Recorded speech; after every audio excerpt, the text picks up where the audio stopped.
আপনাদেরকে উদ্দেশ্য করে বলতে চাই, বিশেষ করে সেই সংগঠনকে উদ্দেশ্য করে যেই সংগঠনের সাথে আমার জীবনের 4 বছরের খুব গুরুত্বপূর্ণ স্মৃতি রয়েছে। আমি বলছি বাংলাদেশ ছাত্রলীগের কথা। কেন বলছি? কারণ এই মুহূর্তে বাংলাদেশে তাদের ছাত্রদের সাথে সম্পৃক্ততা তুলনামূলকভাবে বেশি অন্য সংগঠনের চেয়ে। কিন্তু সবচেয়ে বড় কথা হচ্ছে যে এই আমার যে সংগঠনের সাথে আমার 4 বছরের স্মৃতি রয়েছে, আমি ঢাকা বিশ্ববিদ্যালয়ের অমর একুশে হল সংসদে যে প্রতিনিধিত্ব করেছি ছাত্রলীগের সেই প্যানেল থেকে।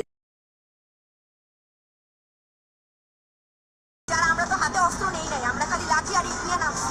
আপনারা কি আসেন রবার্ট বুলেট, অরিজিনাল বুলেট, বোমা, যে 4% রাইফেল নিয়ে নামছেন। আমাদের হাতে যদি অস্ত্র নেই আপনারা কি বাঁচবেন?